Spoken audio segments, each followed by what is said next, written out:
नमस्कार, मी दिनेश खानजी. आपण बघताय न्यूज डंका. देशभरातल्या वक्फ बोर्डांमध्ये प्रचंड मोठे घोटाळे आहेत. मग महाराष्ट्र त्याला अपवाद कसा काय असेल? राज्यामध्ये काँग्रेस आणि राष्ट्रवादी काँग्रेसच्या आघाडीचे सरकार होतं, तेव्हापासून वक्फ बोर्डाचं कुरण बनण्याच्या प्रक्रियेला सुरुवात झाली. भोंगळ कारभाराकडे दुर्लक्ष झालं. आज तागायत तोच प्रकार सुरू आहे. काही बदल झालेला नाही आहे. वक्फ बोर्डाची दरसाल कोट्यावधीची उलाढाल असते, परंतु त्याचा कोणताही हिशोब ठेवला जात नाही. 2008 पासून वक्फ बोर्डाचं कोणत्याही प्रकारचं ऑडिट झालेलं नाही आहे. 17 वर्ष वक्फ बोर्डाचे जे सदस्य आहेत ते बिना ऑडिट वक्फ बोर्डाचा कारभार रेटत आहेत. आता हा सगळा प्रकार पाहिल्यानंतर आपल्या मनात एक प्रश्न निर्माण होतो की राज्यामध्ये हिंदुत्ववादी सरकार आहे, महायुतीचं सरकार आहे, परंतु या महायुतीचा एखादा बडा नेता या वक्फ बोर्डाला प्रसन्न आहे का? राज्यात महायुतीचं सरकार सत्तेवर आहे. हे सरकार हिंदुत्ववादी सरकार आहे हे मी सांगत नाही आहे. राज्याचे मुख्यमंत्री देवेंद्र फडणवीस आणि उपमुख्यमंत्री एकनाथ शिंदे यांनी वारंवार ही गोष्ट सांगितलेली आहे. परंतु हिंदुत्ववादी सरकारच्या सत्तेमध्ये सुद्धा वक्फ बोर्डाच्या कारभाराला काही चाप बसला आहे, बेसण बसली आहे. त्यांच्या कारभारामध्ये काही सुधारणा झालेली आहे असं दिसत नाही आहे. राज्य सरकारच्या वतीने काही आमदार, खासदार आणि मुस्लिम धर्मगुरूची नियुक्ती वक्फ बोर्डावर केली जाते. याचा अर्थ राज्य सरकारचं वक्फ बोर्डावर नियंत्रण असणं अपेक्षित आहे, परंतु तसं काही नियंत्रण आहे असं दिसत नाही आहे. असं म्हटलं जातं की देशामध्ये रेल्वेच्या मालकीची जी जमीन आहे ती सगळ्यात मोठी जमीन आहे आणि त्या खालोखाल 2 नंबरची जी जमीन आहे ती वक्फ बोर्डाकडे आहे. महाराष्ट्र वक्फ बोर्डसुद्धा मालामाल आहे. या वक्फ बोर्डाकडे 37,330 हेक्टर जमीन आहे. 23,466 मालमत्ता आहेत. या मालमत्तेची एकूण जी किंमत आहे ती अब्जावधी रुपये इतकी प्रचंड आहे आणि या मालमत्तेच्या माध्यमातून वक्फ बोर्डला जे उत्पन्न येतं ते सुद्धा कोट्यावधीच्या घरात आहे. तरीसुद्धा 2008 पासून या वक्फ बोर्डाच्या कारभाराचं कोणत्याही प्रकारचं ऑडिट झालं नाही आहे. 17 वर्ष ऑडिट रिपोर्ट सादर करण्यात आलेलं नाही आहे. म्हणजे कल्पना करा की कारभार किती भोंगळ आहे. 2008 पासून म्हणजे गेली 17 वर्ष वक्फ बोर्डाच्या कारभाराचं कोणत्याही प्रकारचं ऑडिट नाही आहे. आणि ही जी माहिती आहे तो हवेत केलेला गोळीबार नाही आहे. ही सरकार दरबारातून मिळालेली अधिकृत माहिती आहे. ही माहितीच्या अधिकाराच्या खाली मिळवण्यात आलेली आहे. 2008 मध्ये राज्यामध्ये काँग्रेस आणि राष्ट्रवादी काँग्रेसचं आघाडी सरकार होतं. हे सरकार तुष्टीकरण करणारं सरकार होतं. कट्टरवाद्यांच्या दाड्या गुरवाळणारं सरकार होतं. त्यामुळे त्या सरकारच्या काळामध्ये वक्फ बोर्डाच्या कारभाराकडे दुर्लक्ष झालं ही बाब आपण समजू शकतो. परंतु 2014 पासून 2024पर्यंत म्हणजे गेली तब्बल 10 वर्ष फक्त 2.5 वर्षाच्या महाविकास आघाडी सरकारचा अपवाद जर आपण केला तर हिंदुत्ववाद्यांचं सरकार आहे. पहिली 5 वर्ष तर देवेंद्र फडणवीस राज्याचे मुख्यमंत्री होते. त्याच्यानंतर 2.5 वर्षाचा जो काळ आहे त्या काळामध्ये उद्धव ठाकरे मुख्यमंत्री होते. तो काळ सोडून द्या, परंतु त्याच्यानंतर पुन्हा एकदा एकनाथ शिंदे मुख्यमंत्री झाले. आता पुन्हा एकदा देवेंद्र फडणवीस मुख्यमंत्री झाले. तरीसुद्धा वक्फ बोर्डाला जाब विचारण्याची फुरसत कोणालाही मिळाली नाही. वक्फ बोर्डाने ऑडिट रिपोर्ट सादर का केला नाही असा सवाल कुणीही विचारलेलं नाही आहे. तुम्ही तुमच्या कारभाराचं ऑडिट करत नाही याचा अर्थ तुमचा जो कारभार आहे तो अजिबातच पारदर्शक नाही आहे. कुठेतरी पाणी मुरतं आहे, कुठेतरी घपले आणि लोचे होत आहेत, कुठेतरी आतल्या आत व्यवहार होत आहेत आणि या व्यवहाराच्या बाबत सरकारला अंधारात ठेवण्याचा प्रयत्न केला जातो आहे. अशा आधी ऑडिट केलं जात नाही की जेणेकरून तुमच्या भानगडी बाहेर येणार नाहीत, चव्हाट्यावर येणार नाहीत आणि तुम्ही या भानगडींमुळे अडचणीत येणार नाही. मुंबईतील श्री सिद्धिविनायक मंदिरापासून शिर्डीतील साई मंदिरापर्यंत सगळ्या हिंदू मंदिरांवर सरकारचं नियंत्रण आहे.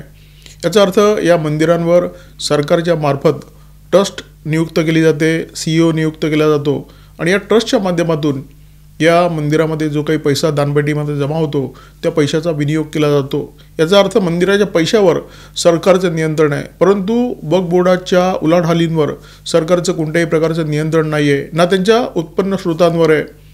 त्यांचा जो उत्पन्न स्रोत आहे तो खूप मोठा आहे, परंतु त्या उत्पन्न स्रोताचं ना ऑडिट होत ना त्याच्यावर सरकारचं नियंत्रण असत. उलट या वक्फ बोर्डाचे जे कर्मचारी असतात त्यांना पोषणाचं काम राज्य सरकारच्या माध्यमातून केलं जातं. यांचं वेतन आणि वक्फ बोर्डाचा इतर जो अन्य छोटा मोठा खर्च असतो तो खर्चसुद्धा सरकारच्या माध्यमातून केला जातो. वक्फ बोर्डाकडे किती प्रचंड पैसा आहे आणि या पैशाची कशाप्रकारे उधळपट्टी केली जाते याची झलक दाखवणारा एक छोटासा व्यवहार मी तुम्हाला सांगतो. वक्फ बोर्डाचं मुख्यालय आहे छत्रपती संभाजीनगरमध्ये पानचक्की येथे. वक्फ बोर्डाने मुंबईमध्ये एक कार्यालय सुरू करण्याचा निर्णय घेतला आणि त्याच्यासाठी जागा निवडली दक्षिण मुंबईतली. दक्षिण मुंबईतला अत्यंत posh area Nariman point free press मार्गावर त्यांनी हे कार्यालय भाड्याने घेतलं. कार्यालयाचा जो आकार आहे तो 1735 चौरस फूट म्हणजे प्रचंड मोठं कार्यालय आहे. आणि या कार्यालयासाठी अनामत रक्कम म्हणून वक्फ बोर्डाने 13 लाख रुपये मोजले आणि भाड्यापोटी वक्फ बोर्ड दरमहा 4.5 लाख रुपये मोजणार आहे आणि अर्थात भाड्याची ही रक्कम दरसाल वाढणार आहे, कारण हे कार्यालय 5 वर्षांसाठी भाड्याने घेतलेलं आहे. बरं, फक्त मुंबईत नाही, राज्यात अन्य ठिकाणी सुद्धा कार्यालय सुरू करण्यात येणार आहेत आणि या कार्यालयांसाठी साधन सामग्री म्हणून 1 कोटी रुपयाचं फर्निचर, कॉम्प्युटर आणि अन्य मशीन्स विकत घेण्यात आलेले आहेत. पण कल्पना करा, या वक्फ बोर्डाकडे किती प्रचंड पैसा आहे. बरं, 1 कोटी रुपये फर्निचर आणि अन्य सामग्रीसाठी तुम्ही खर्च केलेत, पण त्याच्यासाठी बैठकीमध्ये मंजुरी घेण्यात आली होती का? तर मंजुरी खर्च केल्यानंतर घेण्यात येणार आहे. बरं, वक्फ बोर्डाकडे ही जी प्रचंड मोठी आर्थिक ताकद आहे, त्याचा सर्वसामान्य मुसलमानांना काय उपयोग होतो? म्हणजे त्यांच्या शिक्षणा आणि त्यांच्या आरोग्यासाठी यातला काही पैसा खर्च होतो का? तर त्याचं उत्तर आहे अजिबात नाही. एक छदामसुद्धा खर्च केला जात नाही. मगाशी मी तुम्हाला आकडा सांगितला, वक्फ बोर्डाकडे ज्या मालमत्ता आहेत त्यांची संख्या 23,466 इतकी प्रचंड आहे.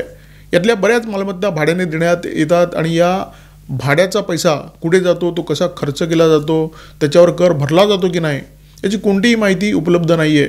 सरकारने सुद्धा ही माहिती मिळवण्याचे कोणतेही प्रयत्न केले नाहीत. वक्फ बोर्डाला तर काही पडलेलं नाही आहे. 2008 पासून या खर्चाचा कोणताही ऑडिट नाही आहे. उत्पन्नाचा पैसा कुठे जातो, कुणावर खर्च केला जातो, कुणाला माहीत नाही आहे. वक्फ बोर्ड मुस्लिमांसाठी काही करत नाही. मग वक्फ बोर्ड नेमकं करतं काय? वक्फ बोर्ड नव्या मालमत्ता लाटण्याचं काम करतं, नव्या जमिनी लाटण्याचं काम करतं आणि या ज्या मालमत्ता आहेत ते एकमेकांच्या नावावर करून देणं, त्या मालमत्तांमध्ये वाटे मिळवणं, हेच वक्फ बोर्डाचं काम आहे. आणि त्याच्याचमुळे या वक्फ बोर्डाच्या कारभाराचं गेले 17 वर्ष ऑडिट झालेलं नाही. हा सगळा जो कारभार आहे, हा सगळा जो व्यवहार आहे, तो पूर्णपणे अंधारात ठेवण्यात आलेला आहे आणि सरकारला सुद्धा काही पडलेलं नाही आहे. सरकारने सुद्धा याच्याकडे अत्यंत गंभीर असं दुर्लक्ष केलेलं आहे. राज्य सरकारने या सगळ्या प्रकरणामध्ये काय करणं अपेक्षित होतं? असं शक्य आहे की राज्य सरकारच्या समोर अनेक प्रश्न असतात, त्याच्यामध्ये कदाचित हा जो मुद्दा आहे तो दुर्लक्षित राहिला असेल. परंतु आत्ता हा मुद्दा चव्हाट्यावर आल्यानंतर राज्य सरकारने वक्फ बोर्डाला शोकॉज नोटीस देण्याची गरज आहे की बाबा, तुम्ही 2008 पासून आपल्या कारभाराचा ऑडिट रिपोर्ट का सादर केलेला नाही आहे आणि हा जर ऑडिट रिपोर्ट त्यांना ठराविक कालावधीमध्ये मिळत नाही तर सरकारने हा वक्फ बोर्ड बरखास्त करण्याची गरज आहे. अलीकडेच राज्याचे उपमुख्यमंत्री आणि अर्थमंत्री अजितदादा पवार यांनी एक विधान केलं होतं. ते असं म्हणाले होते की मुस्लिमांकडे जर कोणी डोळे वटारून पाहत असेल तर तुमचा हा भाऊ इथे उभा आहे. अजितदादा हे खऱ्या अर्थाने मुस्लिमांचे हितचिंतक आहेत, म्हणून त्यांनी तरी वक्फ बोर्डाकडून हिशोब मागण्याची गरज आहे. वक्फ बोर्डामध्ये जो हपापाचा माल गपापा असा कारभार सुरू आहे, त्या कारभारातला थोडासा पैसा त्यांनी गरीब मुस्लिमांकडे वळेल आणि त्यांच्या आरोग्य आणि शिक्षणावर खर्च होईल, हे पाहण्याची गरज आहे. अजितदादा तसे हिंदुत्ववादी नेते नाही आहेत, म्हणजे ते हिंदुत्ववादी सरकारमध्ये जरी सामील असले तरी अजितदादांचा जो पिंड आहे तो धर्मनिरपेक्ष पिंड आहे. परंतु धर्मनिरपेक्ष नेतासुद्धा हिशोब मागू शकतो आणि अजितदादा तर करड्या शिस्तीसाठी ओळखले जातात. त्यांनी या करड्या शिस्तीने वक्फ बोर्डाला जरा बटणीवर आणण्याची गरज आहे, जेणेकरून वक्फ बोर्डाचा कारभार सुरळीत सुरू होईल आणि या वक्फ बोर्डाच्या कारभाराचा लाभ सर्वसामान्य मुसलमानाला होईल. वक्फ बोर्डाशी संबंधित जे काही प्रश्न आहेत ते फक्त एका राज्यापुरते मर्यादित नाही आहेत, ते देशव्यापी आहेत आणि केंद्र सरकारला या समस्येचं गांभीर्य ठाऊक आहे आणि त्याच्यामुळे केंद्र सरकारने संसदेमध्ये वक्फ सुधारणा विधेयक मांडलेलं आहे. हे विधेयक जेव्हा मंजूर होईल तेव्हा होईल, कायदा होईल तेव्हा होईल, परंतु तोपर्यंत राज्य सरकारने या संपूर्ण प्रकारामध्ये लक्ष घातलं पाहिजे आणि जे त्यांना शक्य आहे ते केलं पाहिजे. एकदा कायदा मंजूर झाल्यानंतर या वक्फ बोर्डाच्या कक्षेच्या बाहेर ज्या मुसलमानांना ठेवलं आहे, ते बोहरा, अहमदिया, आगाखानी हे सगळे या कक्षेमध्ये येणार आहेत. वक्फ बोर्डावर सर्वधर्मीय लोकांची नियुक्तीसुद्धा होणार आहे. परंतु तोपर्यंत राज्य सरकारने हा जो वक्फ बोर्डाचा भोंगळ कारभार सुरू आहे त्या कारभाराला चाप लावण्याची गरज आहे, कारण वक्फ बोर्डावर सरकारचं नियंत्रण राहणं अत्यंत गरजेचं आहे आणि ज्या सदस्यांच्या माध्यमातून हे नियंत्रण राहील अशा सदस्यांना वक्फ बोर्डाचं सदस्य बनवणं गरजेचं आहे. आणि त्याच्यामुळे याच्यापुढे राज्य सरकारने वक्फ बोर्डाच्या कारभारामध्ये लक्ष घालावं आणि जो बेबंद कारभार चाललेला आहे त्या कारभाराला वेसण घालावी. या व्हिडिओमध्ये तुर्तास इथेच थांबतो. व्हिडिओमध्ये माझ्यासोबत होते cameraman Omkar Bhagwat, video editor Vaishnav Duble. Video जर आवडला तर लाईक करा, शेअर करा आणि नेहमीप्रमाणे भरभरून कॉमेंट करा. सबस्क्राईब करा न्यूज डंक आणि बेल आयकॉन दाबायला अजिबात विसरू नका. नमस्कार आणि धन्यवाद.